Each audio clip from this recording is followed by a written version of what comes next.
Hi everyone, स्वागत है आप सभी का फिर से एक बार हमारे साथ जुड़ने के लिए। देखो, आज हम पूरा डिटेल में बात करेंगे जो कि अपना Indian institute of medical science and research centre आपको जालना के अंदर एक मुस्लिम माइनॉरिटी का एमबीबीएस कॉलेज नजर आ जाएगा ना, तो उसका 2024-25 के लिए एमबीबीएस कोर्स के लिए एकेडमिक ईयर का फीस क्या है उसकी पूरी डिटेल में जानकारी आपके साथ शेयर करूंगा। आपको कैटेगरी के हिसाब से कितनी फीस पे करनी होती है, कौन सी फीस आपको फर्स्ट ईयर में देनी होती है, कौन सी फीस आपको फर्स्ट ईयर से लेकर लास्ट ईयर तक देनी होती है, उसके बारे में डिटेल में जानकारी शेयर करूंगा। साथ ही साथ यहाँ पर जो बच्चे एडमिशन लेंगे ओबीसी ईडब्ल्यूएस वाले, तो उनको कैटेगरी के हिसाब से कितनी स्कॉलरशिप मिल जाएगी उसकी भी चर्चा करेंगे। साथ ही साथ आपको यहाँ पर हॉस्टल एंड मेस का फीस कितना होता है, डिपॉजिट कितना लिया जाएगा, तो उसके बारे में पूरी डिटेल में जानकारी हम आपके साथ शेयर करेंगे। तो आप वीडियो को पूरा देखो, आपका हर एक डाउट यहाँ पर इस कॉलेज के रिगार्डिंग क्लियर हो जाएगा। देखो, सबसे पहले आपको यहाँ पर किस नाम की फीस देनी है वो आपको देखने को मिल जाएगा। यहाँ पर आप अगर एडमिशन लेते हो स्टेट कोटा के थ्रू, माइनॉरिटी स्टेट कोटा के थ्रू, देन आपको कैटेगरी के हिसाब से कितनी फीस देनी है वो इन्फॉर्मेशन मिल जाएगी। यहाँ पर आपको एनआरआई कोटा या फिर उसके अगेंस्ट जाके अगर आप इंस्टीट्यूशनल कोटा के थ्रू एडमिशन करते हो तो देन आपको कितना पेमेंट करना है वो नजर आ जाएगा। रिमार्क का मतलब यही होता है कि यहाँ पर मेंशन होगा कि आपको फीस एक साल देनी है या फिर पर साल, यानी कि हर साल आपको पे करनी है, तो आपको यहाँ पर देखने को मिल जाएगा। देखो, सबसे पहले आपको यहाँ पर एक ट्यूशन फीस पे करना होता है। अगर बात करें ओपन कैटेगरी के लिए, कोई बच्चा अगर महाराष्ट्र स्टेट का है, उसकी इनकम 8 लाख से ज्यादा है, फिर वो ओपन कैटेगरी के थ्रू काउंसलिंग करके यहाँ पर एडमिशन लेता है, देन उसको एक ट्यूशन फीस पे करनी होती है जो कि लगभग यहाँ पर 6,73,637 रुपीज आपको पे करना होगा। उसके बाद अगर कोई बच्चा ओबीसी कैटेगरी में आता है, उसका इनकम अगर 8 लाख से नीचे है, देन आपको यहाँ पर आधा ट्यूशन फीस पे करना होता है। गवर्नमेंट आपका आधा ट्यूशन फीस जो है पे कर देता है। उसकी बात करें तो यहाँ पर लगभग आपको 3,36,819 आपको नजर आ जाएगी। देन उसके बाद अदर एक कोटा होता है जो कि ओपन कैटेगरी के बच्चे होते हैं, लेकिन जिनका की इनकम 8 लाख से नीचे होता है ना, तो यहाँ पर ईबीसी के थ्रू काउंसलिंग करके अप्लाई कर सकते हो। तो आपको यहाँ पर जो ट्यूशन फीस पे करनी है ना ईबीसी वाले बच्चों को, तो लगभग यहाँ पर आपको यहाँ पर 3,36,819 रुपीज आपको टोटल ईबीसी वाले बच्चों को यहाँ पर ट्यूशन फीस पे करना पड़ेगा। वो भी हाफ ही होता है, हाफ आपका गवर्नमेंट यहाँ पर 100% पे कर देगा। उसके बाद अगर आप एनआरआई कोटा या फिर उसके आगे जाके इंस्टीट्यूशनल कोटा के थ्रू एडमिशन करते हो 15% की काउंसलिंग करके, देन आपको यहाँ पर लगभग 33,68,185 रुपीज आपको ट्यूशन फीस पे करनी पड़ेगी। और जो आपकी ट्यूशन फीस होती है ना, आपको ईयरली मतलब यहाँ पर फर्स्ट ईयर से लेकर आपको लास्ट ईयर तक ये ट्यूशन वाला फीस जो है ना पे करना कंपलसरी होता है, इस बात का ध्यान रखना है आपको। उसके बाद देखो यहाँ पर सेकंड एक फीस होता है जो कि आपको सेकंड फीस पे करना है। इस कॉलेज के अंदर आपको एक सेकंड नंबर का फीस डेवलपमेंट फीस नजर आ जाएगा। अगर आप ओपन कैटेगरी के बच्चे हो, देन आपको यहाँ पर डेवलपमेंट फीस पूरी की पूरी पे करनी होती है, जो कि इस कॉलेज की लगभग 67,363 आपको नजर आ जाएगी। देखो, ये ऑफिशियल फीस स्ट्रक्चर है 2024-25 का, इससे ज्यादा कॉलेज आपसे फीस मांगेगा नहीं, इस बात का आपको ध्यान रखना है। और आपको डीडी किस नाम से बनाना है ना, तो वो भी मैं इस वीडियो के अंदर डिटेल में शेयर करूंगा, तो आप पूरा देखो।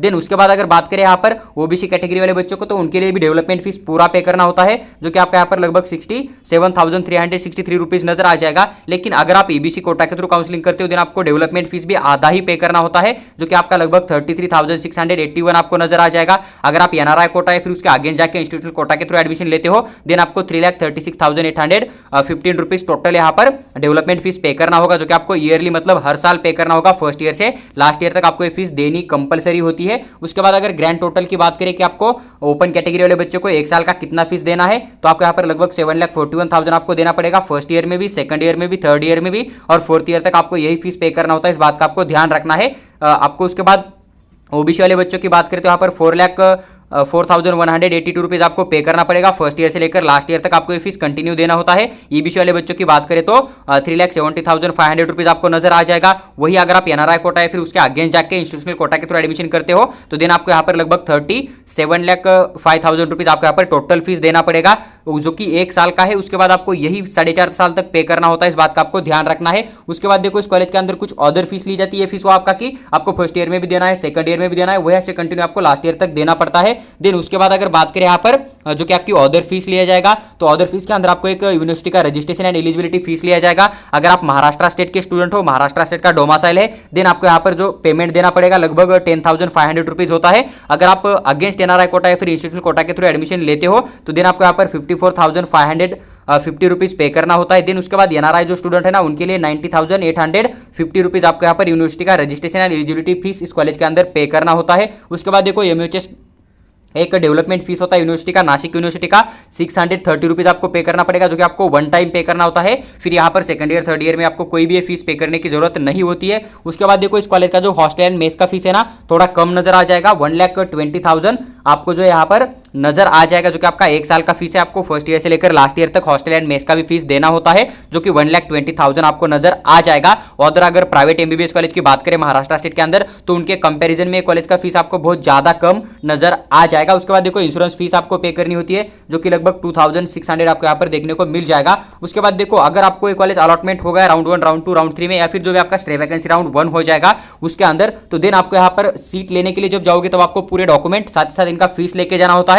लेकिन आपको फीस जो है कैश में या फिर अमाउंट जो है अकाउंट के ऊपर लेके नहीं जा सकते हो। आपको एक डीडी बनाना होता है, डिमांड ड्राफ्ट बनाना पड़ेगा बैंक से, और उसे आपको लेके जाना। तो आपको ट्यूशन एंड डेवलपमेंट फीस के लिए अलग डीडी बनाना है। तो आपको ट्यूशन एंड डेवलपमेंट फीस का जो डीडी है ना, तो Indian institute of medical science and research centre payable eight Aurangabad, इस नाम से आपको बनाना पड़ेगा। अगर इसके अंदर कोई भी मिस्टेक करते हो तो देन कॉलेज आपको फिर से डीडी बनाने के लिए बोल सकता है, तो आपकी परेशानी बढ़ सकती है। इसलिए आपको इस फीस स्ट्रक्चर का स्क्रीनशॉट लीजिएगा, या फिर ऑफिशियल वेबसाइट के ऊपर जाके वहां से भी डाउनलोड कर सकते हो। इसे ठीक ठाक से एक बार चेक करिएगा, देन इसी नाम से आपको डीडी बनाकर कॉलेज के अंदर फीस सबमिट कर देना। इस बात का आपको ध्यान रखना है। हॉस्टल एंड मेस फीस के डीडी की बात करें तो आपको जामिया इस्लामिया इस्ताउल्ला उल्लम पेएबल एट औरंगाबाद, इस नाम से आपको डीडी बनाना पड़ेगा। इस बात का आपको ध्यान रखना है, जो कि आपको हॉस्टल एंड मेस का फीस है। आप यहाँ पर नेम अच्छे से रीड भी कर सकते हो। अगर मैं कोई गलत रीड कर रहा हूँ तो देन आपको वो अच्छे से समझ आ जाएगा, अगर आप खुद एक बार रीड कर लोगे तो। देखो उसके बाद आपको एक यूनिवर्सिटी का या फिर जो भी अदर फीस होती है ना, यूनिवर्सिटी का रजिस्ट्रेशन फीस हुआ, या फिर एलिजिबिलिटी फीस हुआ, या फिर आपका एक डेवलपमेंट फीस होता है, इंश्योरेंस फीस होता है ना, तो उसका आपको एक 3rd नंबर का डीडी बनाना पड़ेगा, जो कि आपको Indian institute of medical science and research payable eight Aurangabad, इस नाम से आपको बनाना होता है। अगर आपको सीट अलॉटमेंट हो जाता है तो आपको टोटल यहाँ पर 3 डीडी बनाने पड़ते हैं। जब आप एडमिशन के लिए जाओगे तब आपका फीस कैश में या फिर सीधा बैंक अकाउंट में नहीं लिया जाता है, आपको डीडी बनाकर ही वहां पर सबमिट करना पड़ेगा। इस बात का आपको ध्यान रखना है। इसलिए आपको यहाँ पर ये वाला जो रखाना है ना, बहुत ज्यादा इंपॉर्टेंट होता है। तो आप इसका स्क्रीनशॉट लेके अपने पास एक बार रख सकते हो। इस बात का ध्यान रहे ताकि आपको डीडी किस नाम से बनाना है इसकी एक जनरल आइडिया मिल जाएगी। देखो देन उसके बाद यहाँ पर नीचे इन्होंने कुछ बातें मेंशन की है, जैसे कि इन्होंने यहाँ पर मेंशन किया है कि जो बच्चे ईबीसी या फिर ओबीसी कैटेगरी में आते हैं ना, तो उनका जो पेरेंट्स है ना, तो उनकी लास्ट ईयर की इनकम सर्टिफिकेट भी इनको रिक्वायर्ड होती है। इस बात का ध्यान रखना है। देन उसके बाद इन्होंने नीचे भी एक लाइन मेंशन किया है कि जो बच्चे ईबीसी या फिर ओबीसी कैटेगरी का रिजर्वेशन लेते हैं ना, तो उनको क्या करना है, जो गवर्नमेंट महाराष्ट्र है ना, वो एक स्कॉलरशिप प्रोवाइड करता है। तो आपको वहां पर क्या करना है, अपनी एलिजिबिलिटी चेक करनी है। देन वहां पर जाकर आप अपना स्कॉलरशिप का फॉर्म फिल करोगे। अगर आपको स्कॉलरशिप मिल जाती है तो देन आपको आधा ही फीस पे करना पड़ेगा। लेकिन किसी रीजन से आप फर्स्ट ईयर में आधा फीस पे करते हो, देन लेकिन आपका second year, third year, fourth year degree complete होने तक अगर आपका स्कॉलरशिप नहीं आ जाता है फर्स्ट ईयर से लास्ट ईयर तक का, देन जब आप डिग्री पास आउट करोगे, जब आप डिग्री वहां से कलेक्ट करने के लिए जाओगे, तब आपसे कॉलेज जो है पूरी 4.5 साल की ओपन कैटेगरी की फीस भी मांग सकता है। तो अपनी जो स्कॉलरशिप है ना, उसके ऊपर आपको ज्यादा ध्यान देना पड़ेगा। इस बात का आपको ध्यान रखना है। वैसे मैक्सिमम कॉलेज तो ये होते हैं कि आपसे 1,000 रुपीज चार्ज करेंगे, देन वो बोलेंगे कि पूरे के पूरे डॉक्यूमेंट हमारे पास सबमिट करो, हम आपका स्कॉलरशिप का फॉर्म पूरा का पूरा फिल करेंगे। स्कॉलरशिप के लिए वही बेसिक रूल होते हैं, आपका इनकम 8 लाख से नीचे होना चाहिए,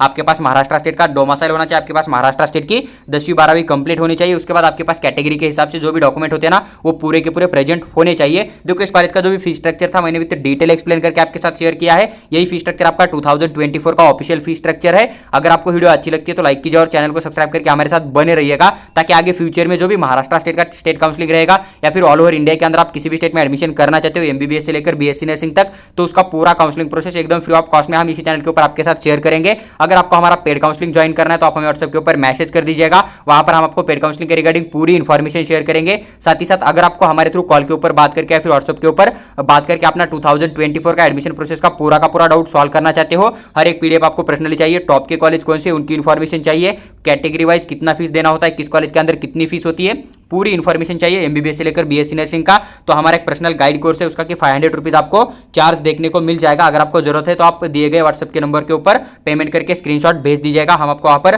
पर्सनल नंबर शेयर करेंगे। देन आपका हर एक डाउट 24 आवर्स कभी भी सॉल्व करने की पूरी कोशिश करेंगे।